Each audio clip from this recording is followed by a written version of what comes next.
Hi guys, welcome to TFA Files TV. We are back again with the latest gossip. Nyaya dziri kupisa dziri kutenderera pasocial media. Ketty masomera achingoenderera mberi adedzera kuti Mai Tit vaida kuisira poison madam boss.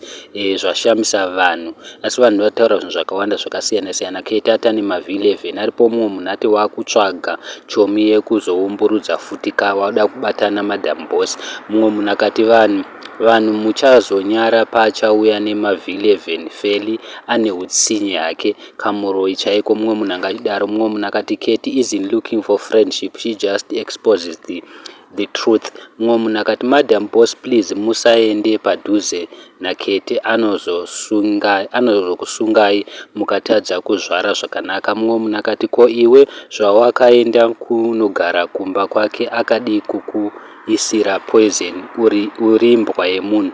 Mumwe munhu akati mai vebenzi mwana benzi like mother like daughter. Mumwe munhu akati madam boss stay away from this one. Mumwe munhu akati Ketty anenge akutorwara, uyu munhu anorwara zvake, pfungwa dzakazisi right, ari kurwisana nemunhu ari mujeri. Mumwe munhu akati zvino zvasungwa uchaposta chii nhai Ketty wakutsvaga kubhururu kuna mai dzuva. Ndozvataurwa nemumwe munhu anzi sezvo zvaasungwa wanga wajaira kuposta Mai Tit uchaita sei. Mumwe munhu akati ukasataura nezvaMai Tit hauna zvimwe zvekuita paFacebook ka.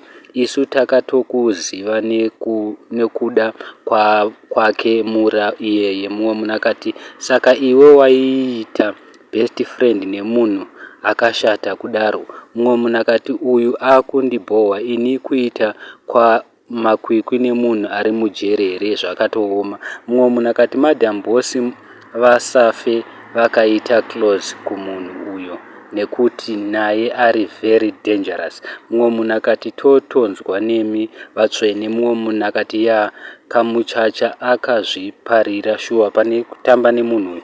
Mumwe munhu akati vamwe vakunzwa hondo nemumwe wepfungwa, vamwe vakaudzwa hondo nemurwere wepfungwa vakamusvora.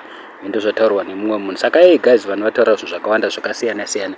Ketty ari nguva nemavhili 11 asati auya nawo, asati anawo. Saka I don't know guys kuti munoti kudi. Please comment down below mutiudze kuti akutsvaga friendship kuna madam boss here, because zvaakutaura izvi akadi kuzvitaura kudhara. So I don't know guys. Please don't jump our heads. Comment down below mutiudze kuti munoti kudi. Thank you so much.